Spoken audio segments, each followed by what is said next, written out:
Job, chapitre 38. L'Éternel répondit à Job du milieu de la tempête et dit: Qui est celui qui obscurcit mes desseins par des discours sans intelligence? Saint terrain comme un vaillant homme, je t'interrogerai, et tu m'instruiras. Où étais-tu quand je fondais la terre? Dis-le, si tu as de l'intelligence. Qui en a fixé les dimensions? Le sais-tu?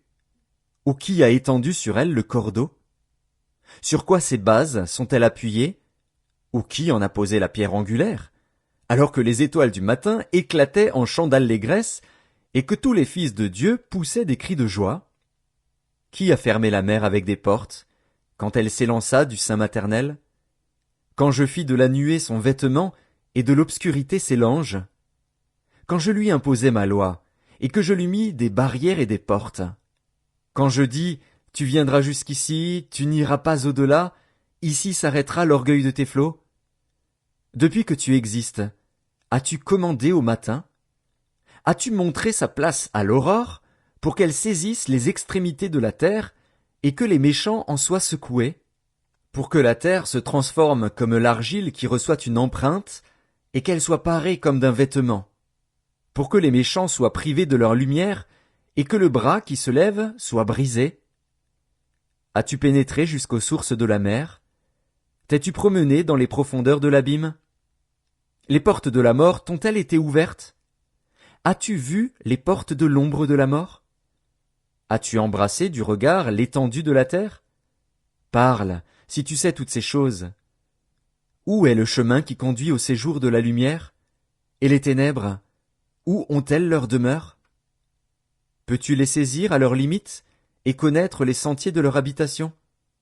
Tu le sais, car alors tu étais né, et le nombre de tes jours est grand. Es-tu parvenu jusqu'aux amas de neige? As-tu vu les dépôts de grêle, que je tiens en réserve pour les temps de détresse, pour les jours de guerre et de bataille? Par quel chemin la lumière se divise-t-elle, et le vent d'Orient se répand-il sur la terre? Qui a ouvert un passage à la pluie, et tracé la route de l'éclair et du tonnerre, pour que la pluie tombe sur une terre sans habitants, sur un désert où il n'y a point d'homme? Pour qu'elle abreuve les lieux solitaires et arides, et qu'elle fasse germer et sortir l'herbe? La pluie a-t-elle un père? Qui fait naître les gouttes de la rosée? Du sein de qui sort la glace, et qui enfante le frimas du ciel, pour que les eaux se cachent comme une pierre, et que la surface de l'abîme soit enchaînée? Noues-tu les liens des Pléiades, ou détaches-tu les cordages de l'Orient? Fais-tu paraître en leur temps les signes du zodiaque, et conduis-tu la grande ours avec ses petits? Connais-tu les lois du ciel? Règles-tu son pouvoir sur la terre? Élèves-tu la voix jusqu'aux nuées, pour appeler à toi des torrents d'eau? Lances-tu les éclairs? Partent-ils? Te disent-ils: Nous voici?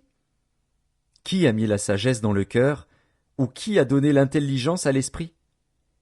Qui peut avec sagesse compter les nuages, et verser les outres des cieux, pour que la poussière se mette à ruisseler, et que les mottes de terre se collent ensemble?